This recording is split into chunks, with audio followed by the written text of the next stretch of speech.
Ya, halo pemirsa, langsung dari studio IDX Channel Jakarta, saya Prasetyo Wibowo kembali hadir dalam Market Review, program yang mengupas isu penggerak ekonomi Indonesia. Dan kali ini kita akan menjadi dan membahas beberapa isu terkait dengan industri fintech lending di saat Ramadan. Dan langsung saja kita mulai Market Review selengkapnya.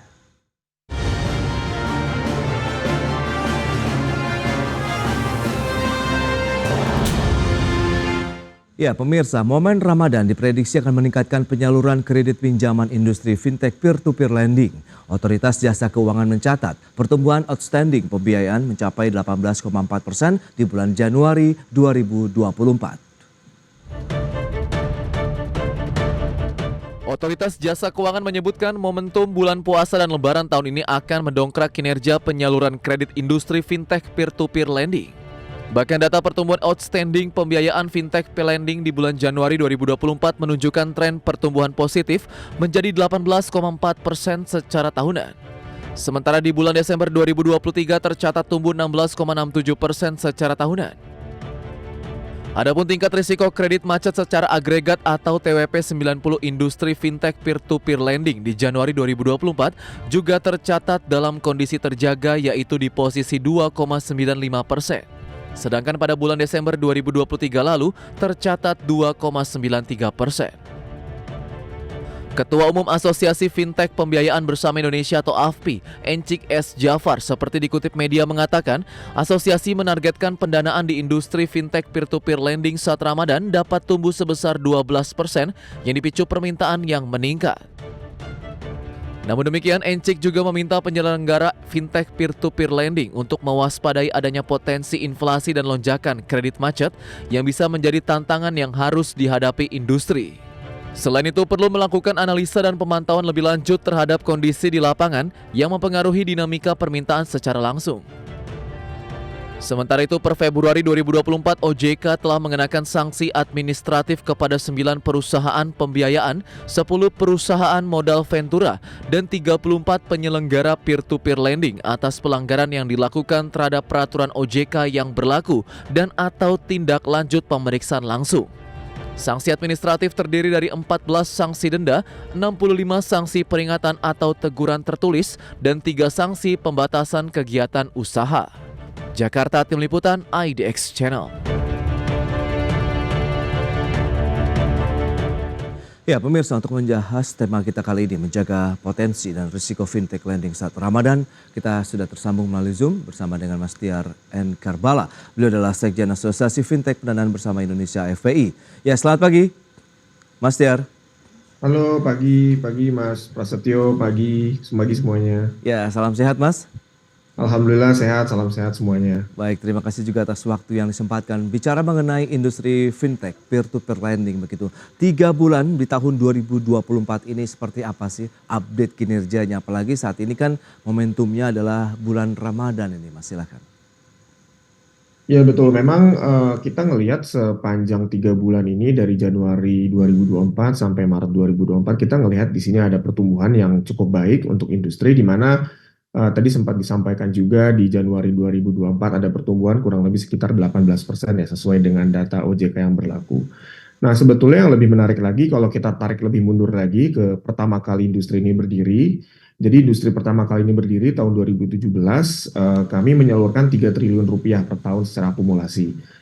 Nah, tapi di tahun 2023, tahun kemarin, kami menyalurkan penyaluran pendanaan kurang lebih sekitar 241 triliun rupiah. Jadi memang kalau kita tarik mundur ke 6 tahun lalu, itu memang angka pertumbuhannya sangat signifikan dari 2017 sampai 2023. Dan kami melihat bahwa momentum Lebaran ini adalah momentum yang sangat baik bagi kami sebagai penyelenggara platform, karena memang dari kebutuhan pendanaan di bulan Ramadan itu sangat besar ya, terutama untuk kebutuhan-kebutuhan konsumtif gitu, kayak misalkan orang untuk pulang kampung, untuk belanja baju, belanja bahan makanan, dan kebutuhan-kebutuhan consumer lainnya, kurang lebih seperti itu.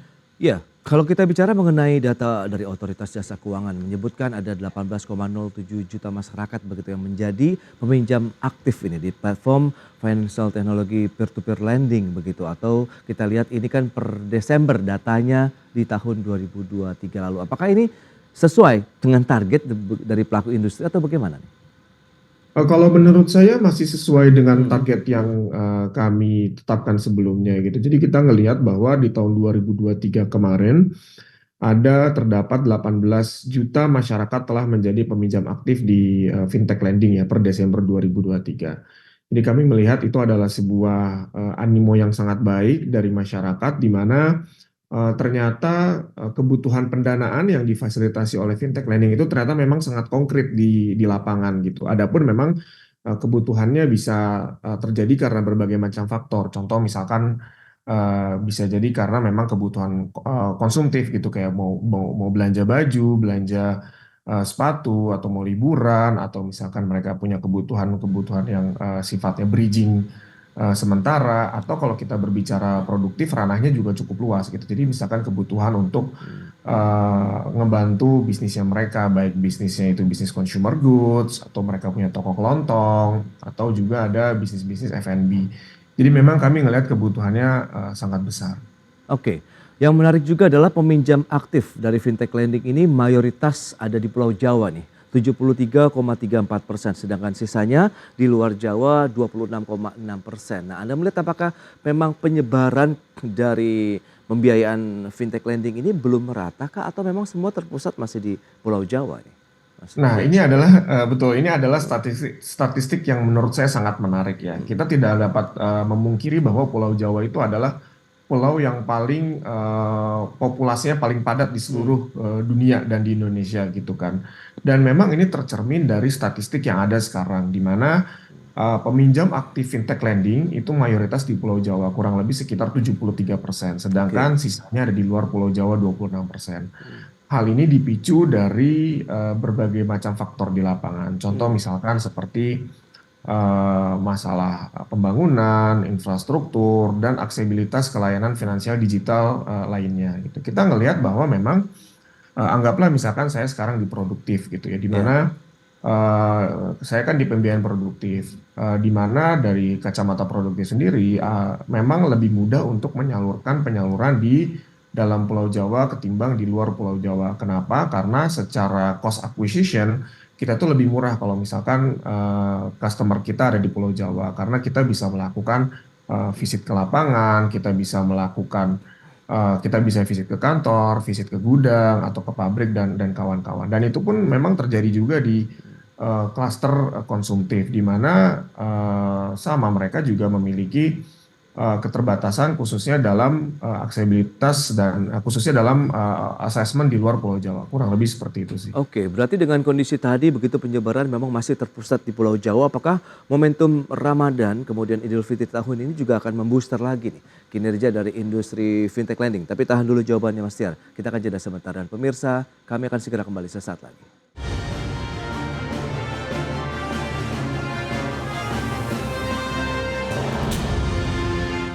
Ya, terima kasih Anda masih bergabung bersama kami dalam Market Review. Pemirsa, berikut ini kami sampaikan data terkait dengan jumlah peminjam aktif dari industri fintech lending. Data per Desember 2023 seperti yang bisa Anda saksikan di layar televisi. Nanti sudah sempat kita singgung sedikit. Memang dominasi masih berada di Pulau Jawa 13,25 juta orang. Sementara luar Pulau Jawanya sekitar 4,86 juta orang. Atau total sekitar 18,07 juta orang. Berarti memang persentase sebagian besar masih di Pulau Jawa dan ini tadi sudah disampaikan begitu oleh Mas Tiar.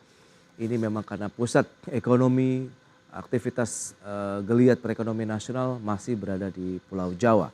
Berikutnya dari sisi nilai outstanding dari pinjaman fintech lending ini masih data Desember 2023 dari OJK.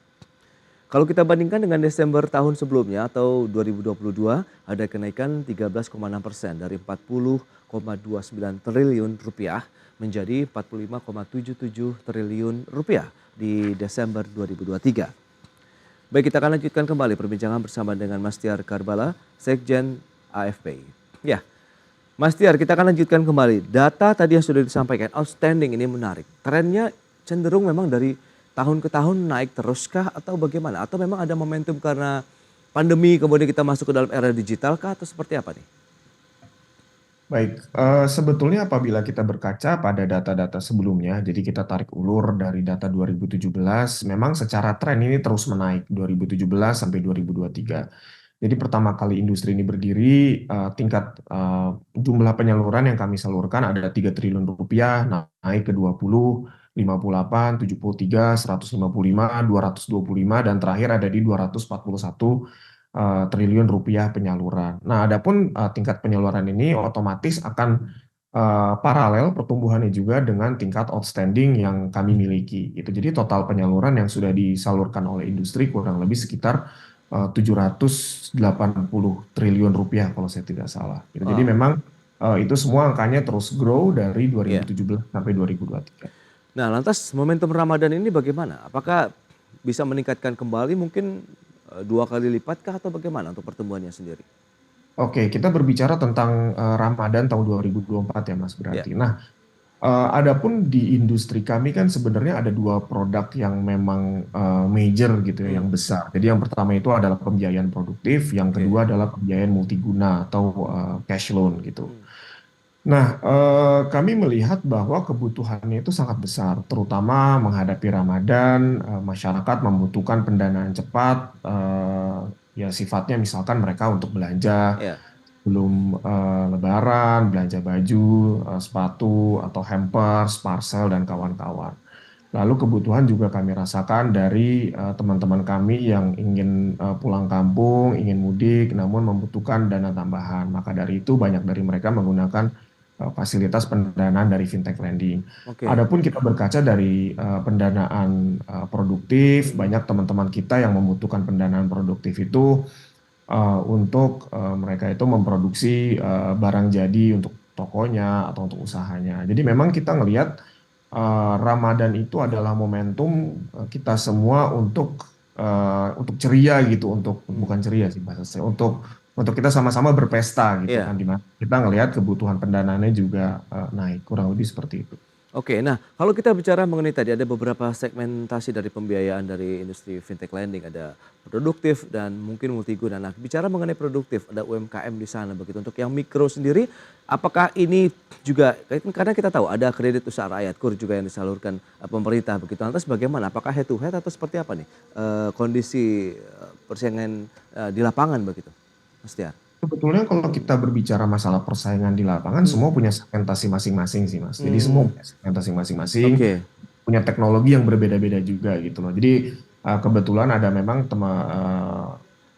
di industri kami juga kan kebutuhan untuk pendanaan UMKM itu sangat besar. Kita Ya. bayangin ya di bulan Ramadan ini banyak UMKM yang mereka itu jualan ultra mikro gitu. Jadi banyak Hmm. apa sih istilahnya kalau kita lewat di jalan itu kan suka ada yang jualan takjil, ada Ya. jualan gorengan, ada jualan sop buah dan kawan-kawan gitu. Nah, itu kan sebenarnya banyak dari mereka juga yang menggunakan teknologi pendanaan dari kami gitu. Jadi mereka ketika mereka ingin memproduksi barang dagangannya mereka, mereka butuh pendanaan yang cepat, bisa cair selama 15 menit, mereka menggunakan itu. Jadi memang geliat dari Hmm. pengusaha-pengusaha UMKM di lapangan kita sebenarnya bisa ngelihat banget tuh dari Jakarta, dari rumah ke kantor kita ngelihat di sepanjang pinggir jalan pasti ada yang jualan takjil dan gorengan gitu. Jadi itu Oke. sebenarnya bentuk konkret sih yang kita lihat di lapangan. Oh, dan mereka adalah memang peminjam aktif termasuk yang di industri fintech lending ini?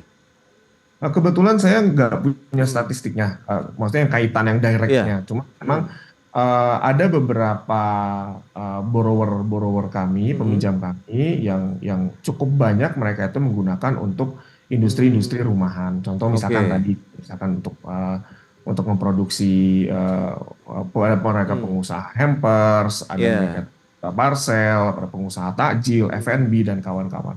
Kurang lebih seperti itu. Cuman saya nggak punya data yang Iya. direct.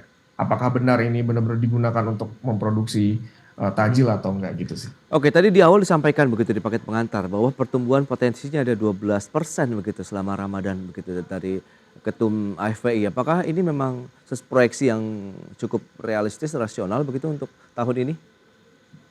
Oke, menurut saya sih ini adalah proyeksi yang cukup realistis ya, Mhm. karena kita melihat bahwa memang secara demand-nya itu sangat besar sekali gitu di Oke. masyarakat. Demand-nya sangat besar dan kita alhamdulillah kita sudah berhasil melewati tahun politik yang artinya Mmm. memang secara industri dan secara bisnis diharapkan Indonesia ini akan terus tumbuh, kurang lebih seperti itu sih. Oke. Nah, dari sisi data pertumbuhan yang tadi juga disampaikan OJK begitu. Outstanding di bulan Januari itu naiknya 18,4% secara tahunan di Desember 2023 begitu dengan nominal 60,42 triliun rupiah. Lantas bagaimana? Apakah juga di momen Ramadan ini dari sisi outstanding juga akan ikut terdongkrak? Kalau menurut pendapat saya Hmm, harusnya akan naik sih. hmm. Harusnya akan naik karena kita ngelihat tadi kebutuhannya Ramadan itu kan adalah bulan masyarakat Indonesia untuk berpesta Iya, kan. iya. Ada yang pulang kampung, ada yang stay di Hmm. rumah, ada yang liburan ke luar negeri. Jadi memang kemungkinan besar akan naik menurut pendapat saya pribadi. Iya, karena dari bulan Januari saja sudah ada pertumbuhan 18% dibandingkan dengan Desember atau bulan sebelumnya yang 16,67%. Jadi potensinya sebenarnya masih cukup besar begitu ya kalau untuk industri fintech lending sendiri begitu di Betul, tahun betul. 2024 ini. Nah, bicara mengenai yang menarik sih yang ingin saya tanyakan bagaimana dengan potensi di luar Jawanya ini, Mas Tiar? Potensi di luar Jawanya sangat besar, Mas. Hmm, Bahkan mungkin bisa jadi lebih besar dari potensi di dalam oke. Pulau Jawa, betul. Hmm, Cuma memang sekali lagi kembali ke statement saya yang awal, ini kan lebih kepada kita ngelihat proporsi jumlah penduduk aja kan Pulau Jawa iya, itu kan iya. sangat padat gitu ya, kurang lebih seperti itu. Oke, berikutnya kita akan bahas terkait dengan literasi masyarakat begitu ya, terkait dengan pinjaman di fintech lending. Kita akan bahas lagi di segmen berikutnya. Kita akan jeda kembali sebentar, Mas Tiar dan pemirsa. Tetaplah bersama kami.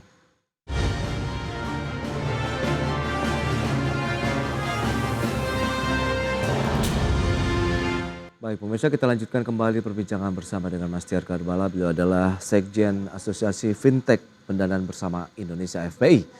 Baik, Mas Tiar kita akan lanjutkan kembali menyikapi dengan perkembangan dari industri fintech lending begitu yang trennya tadi sudah menunjukkan peningkatan yang cukup signifikan. Nah, bicara mengenai literasinya, tingkat pemahaman masyarakat sendiri terkait dengan industri ini, bagaimana mekanisme peminjaman secara daring begitu ya, secara online begitu melalui industri fintech lending ini sudah semakin membaik dari tahun ke tahun kah atau seperti apa nih, Mas Tiar?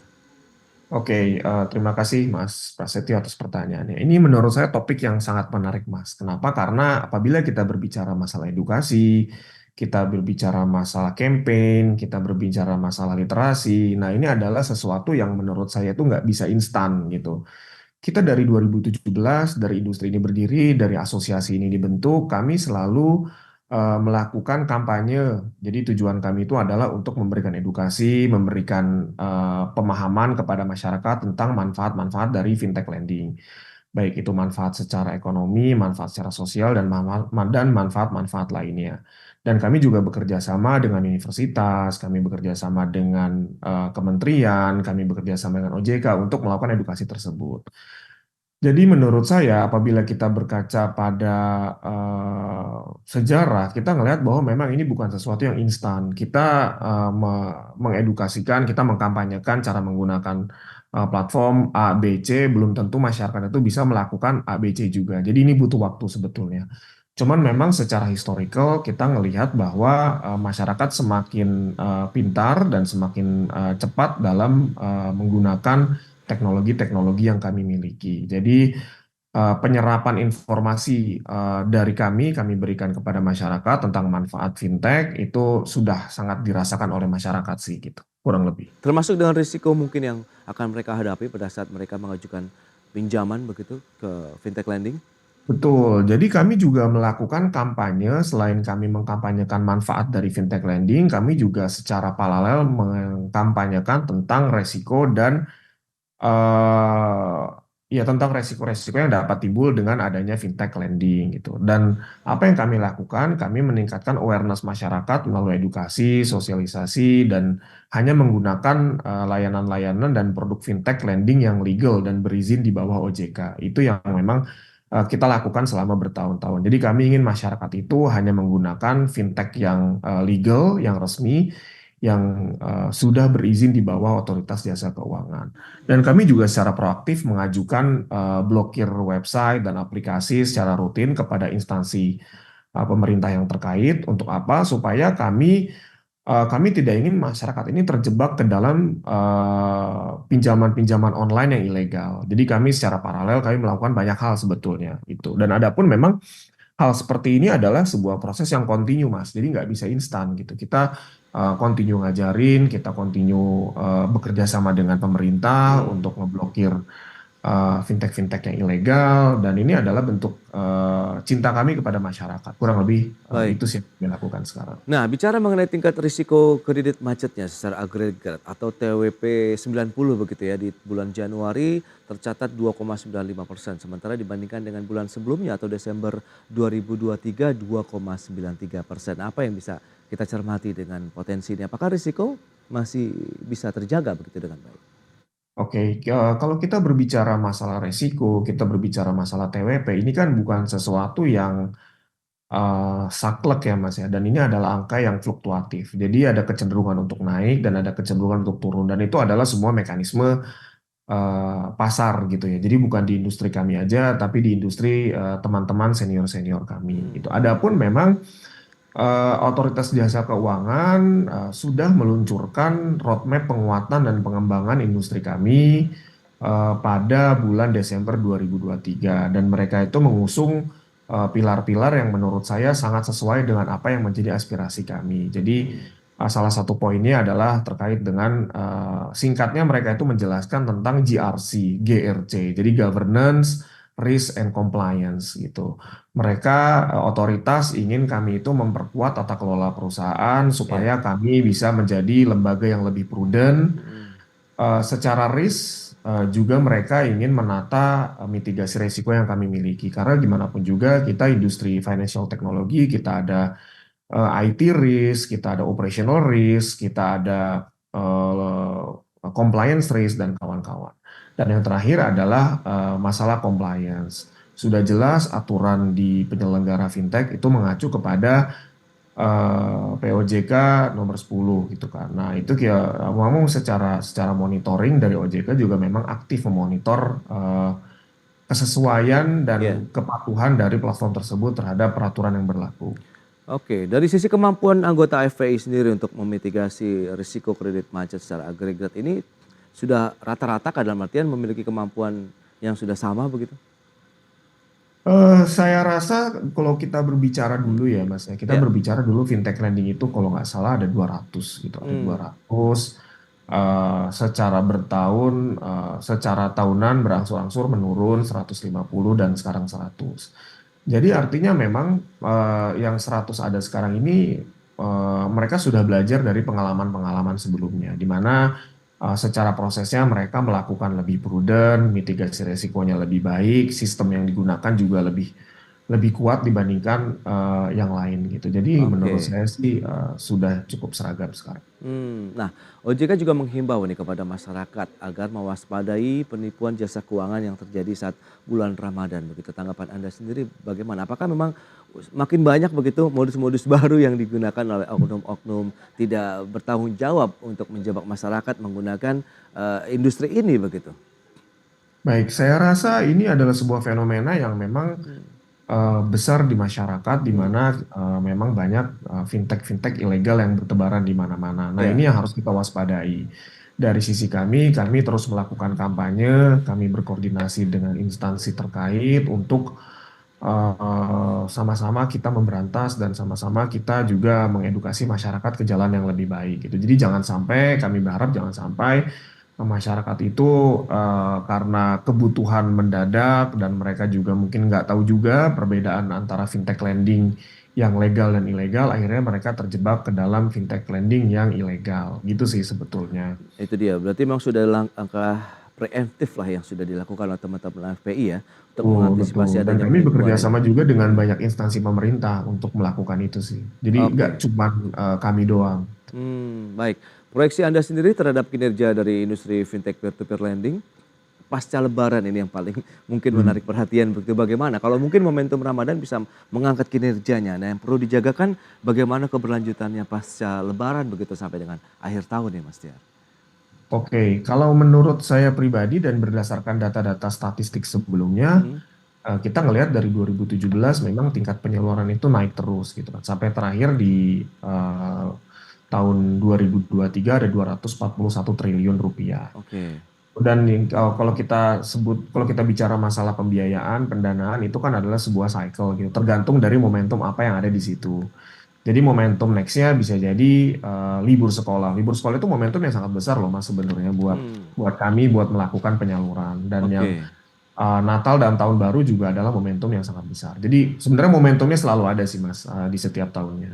Jadi optimis ya bahwa pertumbuhan akan terus berlanjut sampai dengan akhir tahun dan mungkin tahun-tahun berikutnya dengan beberapa momentum-momentum tadi ada sekolah, kemudian keagamaan juga begitu hari-hari besar keagamaan. Betul, hari-hari besar keagamaan itu Hmm, lumayan besar buat kita. oke. Mas Tiar, terima kasih banyak atas waktu dan sharing yang sudah Anda sampaikan terkait dengan Terima kasih update ya, Mas. dari industri fintech peer-to-peer lending di Indonesia. Terima kasih, selamat melanjutkan aktivitas Anda kembali. Salam sehat, Mas Tiar. Terima kasih, Ya. salam sehat.